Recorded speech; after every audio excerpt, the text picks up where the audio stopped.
Saya masih bersama dengan Presiden PKS Ahmad Saiku. Pak Saiku, Iya. beberapa ex-PKS yang kemudian mendirikan Partai Gelora, ada Anies Mata, ada Fahri Hamzah, tidak khawatir itu akan menggerogoti ceruk suara dari PKS? Saya kira itu sebuah keputusan inilah. Patut kita hormati sebagai anak bangsa untuk mengekspresikan ya sikap politiknya. Saya kira sah-sah saja ya. Jadi kita juga menghormati. Tapi mudah-mudahan ya apa yang dilakukan ini tidak menggerus ya apa yang sudah diperoleh PKS pada hari ini. Ada strategi khusus? Ya nggak ada strategi khusus, tapi mungkin ini juga kita dari survei-survei yang ada lah kita melihat dari sana. Ternyata juga survei PKS alhamdulillah masih, walaupun tadi saya katakan ada 5,6, masih tetap bisa bertahan tinggi lah. 5,6 itu dalam bayangan Pak Saiku turun karena pengaruh faktor lain termasuk faktor Gelora atau gimana? Saya kira enggak ya, karena ini mungkin faktor-faktor yang justru kami terus sedang kaji apa faktor utamanya. Oke. Ya, nah inilah yang kemudian kita akan dalami dan perbaiki untuk masa sisa waktu untuk sampai pada pemilu 2024. Terus masanya sama nggak sih Partai Gelora dengan PKS itu? Mungkin ada yang sama, ada yang berbeda ya. Tetapi menurut saya ya kita sebagai sama-sama institusi partai ya hak untuk berkompetisi. Saya kira itu. Dan nggak perlu ada strategi khusus untuk menghadapi kompetitor-kompetitor baru yang lahir dari rahim PKS juga? Nggak ada, insya Allah. Ya. Asal kami ini ingin menguatkan saja bahwa modal dasar PKS ini yang terus kita akan kuatkan. Pertama adalah struktur yang solid ya. Nah kita akan terus kuatkan itu. Makanya sekarang juga sedang kita yakinkan bahwa verifikasi parpol juga berjalan lancar.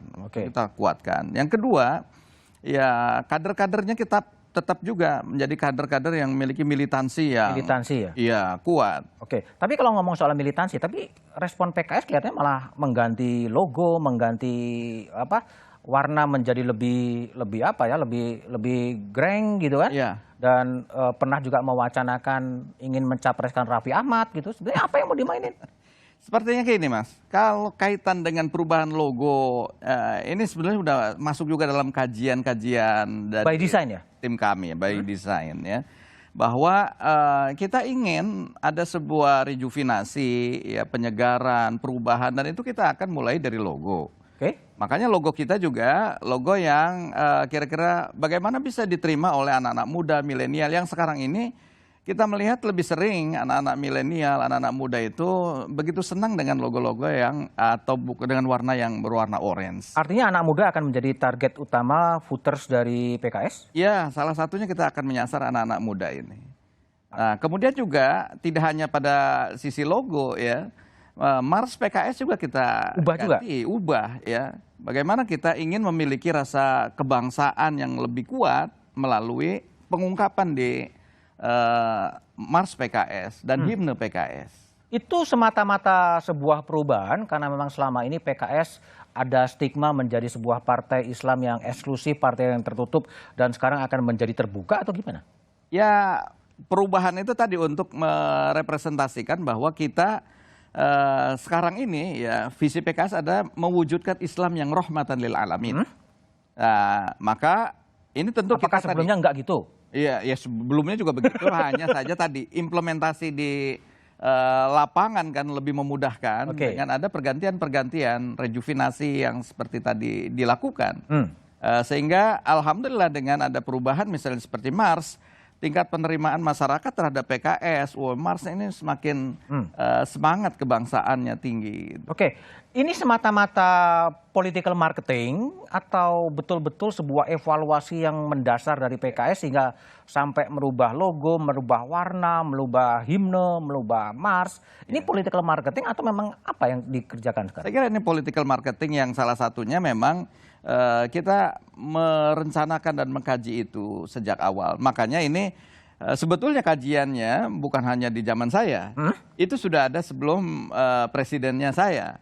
Pada saat Pak MSI, Muhammad Sohibul Iman, itu sudah dilakukan kajian-kajiannya. Bahkan sebelum presiden sebelumnya. hanya terimplementasikan ya perubahan-perubahan itu pada saat baru saya menjabat jadi presiden partai, kemudian itulah terjadi rejuvenasi seperti itu, ya perubahan-perubahan pada Mars dan himne PKS, sehingga itu memang terjadinya di masa saya. Kok tiba-tiba ada kesan di publik PKS ini berubah wajah dan ingin menggrab anak-anak muda dan kemudian mengembangkan wacana-wacana kebangsaan, wacana-wacana yang lebih open. Apa sebetulnya yang mendasari perubahan narasi-narasi yang dibangun oleh PKS? Kami ingin memperluas segmentasi ya Bang Lebar. Ingin memperluas segmentasi? Iya, kita menyadari bahwa 2024 ini segmentasi anak-anak muda begitu luas. Lebih dari 50% yang akan masuk di dalam pemilih. Nah, untuk itulah kami juga ingin menjadikan dan mewacanakan bahwa anak-anak muda pada hari ini jangan hanya menjadi objek politik. Oke. Tetapi kita akan upayakan mereka jadi subjek politik. Itu yang kemudian menyebabkan kami juga membuat panduan dalam pemenangan pemilu bahwa kita minimal harus menyertakan 30% anak-anak muda itu sebagai caleg. Sehingga mereka ikut serta di dalam kontestasi politik sebagai calon anggota legislatif. Ini perubahan yang mendasar dan kemudian tidak khawatir ditinggalkan oleh pemilih-pemilih yang selama ini basis tradisional PKS kemudian meninggalkan ketika ada perubahan arah atau perubahan visi dari PKS? Mudah-mudahan tidak ya, karena captive market kita tetap captive market yang sudah ada selama ini yang 8,21% itu. Tapi kan kalau kita hanya captive market yang itu saja tidak kemudian bisa berkembang. Kita ingin justru PKS ini menerobos sebagaimana yang diamanahkan kepada saya sebagai presiden partai. Harapannya itu di 2024 bisa mencapai minimal 15%. Minimal 15%. Ya. Oke. Nah, untuk itulah kami coba cari terobosan-terobosan apa yang harus dilakukan. Dan salah satunya ya tadi memperluas segmentasi pemilih yang harus bisa dijangkau oleh PKS. Itu tidak mengaburkan jati diri PKS sebagai partai dakwah ketika menjadi partai yang terbuka, partai yang pro anak muda? Insya Allah enggak. Karena ini akan terus sejalan dengan bukan mengorbankan jati diri dan dengan merubah visi, tidak. Justru kita menguatkan visi, hanya memperluas segmen yang ada sehingga mereka mau bergabung dengan PKS. Perubahan visi ini karena memang berdasarkan evaluasi selama berpemilu-pemilu yang kemudian tidak bisa mencapai angka 15%? Ya, salah satunya yang mungkin itu. Kita mengevaluasikan setiap 5 tahun dalam musyawarah majelis syuro apa yang harus dilakukan dan apa yang diamanahkan oleh kepada presiden partai. Dan itulah yang diterima oleh saya sebagai presiden partai dari majelis syuro yang kelima pada Munas kelima di Bandung beberapa waktu yang lalu. Tidak khawatir kemudian basis tradisional tadi kemudian karena partainya PKS rejuvenasi kemudian basis tradisional pindah ke Partai Gelora? Insya Allah enggak ya. Insya Allah enggak. Enggak khawatir atau enggak bakal terjadi? Mudah-mudahan enggak terjadi. Enggak bakal terjadi? Iya, mudah-mudahan sih. Reasoningnya apa? Kan ceruk pasarnya sama sebetulnya. Ceruk pasar sama, tetapi barangkali ikatan emosional dan pendekatan-pendekatan yang selama ini kami lakukan kepada kader dan simpatisan, terus melakukan pendekatan-pendekatan secara persuasif ya. Sehingga mudah-mudahan ikatan yang selama ini kita jalin, ini nggak kemudian ya hilang begitu saja. Oke, dalam politik selalu ada panggung depan dan panggung belakang. Yang dikerjakan PKS sekarang dengan mengubah logo, mengubah visi, mengubah masih panggung depan, tapi panggung belakangnya sama aja atau gimana? Insya Allah sama itu. Iya, kita melakukan itu karena sebagai upaya untuk kita mengupayakan bisa menang sampai minimal 15% itu. Oke, Pak Saiku, ada juga pertanyaan ya. Partai politik adalah pilar demokrasi ya. Iya. Tapi berdasarkan hasil sejumlah survei, tingkat ketidakpuasan publik terhadap partai politik juga paling tinggi sebetulnya. Betul. Apa yang terjadi? Itulah yang kita ingin menjadikan stigma ini nggak benar secara 100% ya. Maka kami di dalam upaya menghidupkan partai politik ini, kita coba menghidupkan komitmen misalnya ya. Komitmen terhadap apa yang kita sudah ungkapkan, apa yang kita janjikan, itu kita jaga. Dan itu akan terus terbukti ketika PKS memegang janji ya itu harus dipegang teguh.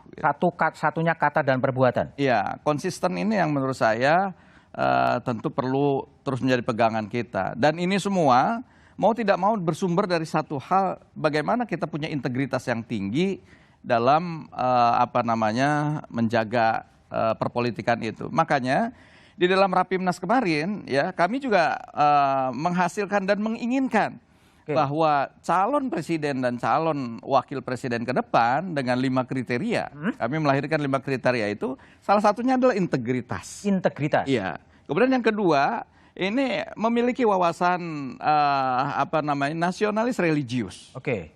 Dan yang ketiga, ini bukan hanya sekedar calon ya, tapi memiliki kemampuan ya untuk memenangkan kompetisi. Oke. Gitu. Capacity to win ada dia memiliki. Ada di situ. Ya. Bahkan bukan hanya sekedar memiliki kemampuan untuk kompetisi, kita juga berharap bahwa kandidat ini juga memiliki kapasitas untuk mengelola pemerintahan. Oke. Ya, capacity to govern.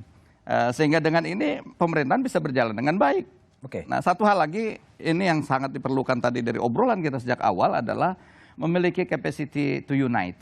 To unite. Mampu mempersatukan elemen-elemen anak bangsa ini. Nah, Oke. inilah harapan-harapan PKS ke depan ini terhadap kepemimpinan di 2024. Ini menarik Pak Saiku, karena di pidato Pak Saiku di waktu Rakernas ya, Iya. waktu Rakernas juga menyinggung soal di Milad ya, di Milad PKS juga berbicara soal potensi polarisasi, potensi keterbelahan, dan kemudian juga perlunya kolaborasi. Tapi apa sih itu sebetulnya? Jawabannya setelah jeda berikut ini.